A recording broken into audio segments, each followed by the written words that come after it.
திருத்தூதர் பணிகள் 19ஆம் அதிகாரம். சிலர் கடின உள்ளத்தோராய் நம்ப மறுத்து திரண்டிருந்த மக்கள் முன்னால் இந்நெறியை இகழ்ந்து பேசினர். அவர் அவர்களை விட்டு விலகி தம் சீடரை தனியே அழைத்து கொண்டு திரண்டு மன்றத்தில் நாள்தோறும் விவாதித்து வந்தார். 2 ஆண்டுகளாக இவ்வாறு நிகழ்ந்தது.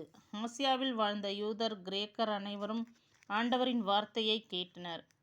ஸ்கேவாவின் மக்கள். பவுல் வழியாய் கடவுள் அரும்பெரும் வல்ல செயல்களை செய்து வந்தார்.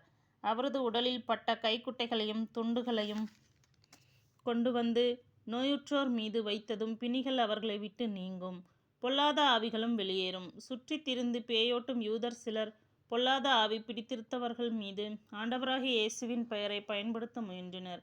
பவுல் அறிவிக்கின்ற இயேசுவின் பெயரால் நான் உங்களுக்கு ஆணையிடுகிறேன் என்று அவர்கள் கூறி வந்தார்கள். ஸ்கேவா என்னும் யூத தலைமை குருவுக்கு 7 மைந்தர்கள் இருந்தார்கள். அவர்கள் இவ்வாறு கூறியபொழுது பொல்லாத ஆவி அவர்களிடம் மறுமொழியாக, இயேசுவை எனக்கு தெரியும், பவுலையும் எனக்கு தெரியும், ஆனால் நீங்கள் யார் என்று கேட்டது. பொல்லாத ஆவி பிடித்தவர் அவர்கள் மீது துள்ளி பாய்ந்து அவர்களை தாக்கி அனைவரையும் திணறடிக்கவே அவர்கள் அந்த வீட்டை விட்டு காயமுற்றவராய் ஆடையின்றி தப்பியோடினர். எபேசில் குடியிருந்த யூதர் கிரேக்கர் அனைவருக்கும் இது தெரிய வந்தது. யாவரையும் அச்சம் ஆட்கொண்டது. அவர்கள் ஆண்டவர் இயேசுவின் பெயரை போற்றி பெருமைப்படுத்தினார்கள். நம்பிக்கை கொண்டோர் பலரும் தாங்கள் செய்த தவற்றை ஒப்புக்கொண்டு அறிக்கையிட்டனர். மாய வித்தைகளை செய்து வந்த பலரும் தங்கள் நூல்களை கொண்டு வந்து அனைவர் முன்பாகவும் அவற்றை சுட்டெரித்தனர். அவற்றின் விலை 50,000 வெள்ளிக்காசு என்று கணக்கிட்டனர். இவ்வாறு ஆண்டவரின் வார்த்தை ஆற்றல் பொருந்தியதாய் பரவி வல்லமையுடன் செயல்பட்டது. எபேசில் கலகம். இவை நடந்த பின்பு பவுல் மாசிதோனியா அக்காயா வழியாக எருசலேமுக்கு செல்ல வேண்டும் என்று தீர்மானித்தார். அதன் பின் உரோமையையும் பார்க்க வேண்டும் என்று தமக்குள் சொல்லிக்கொண்டார். எனவே தம் தொண்டர்களுள் திமோத்தேயு, எரஸ்து என்னும் இருவரையும் மாசிதோனியாவுக்கு அனுப்பிவிட்டு அவர் ஆசியாவில் சிறிது காலம் தங்கினார்.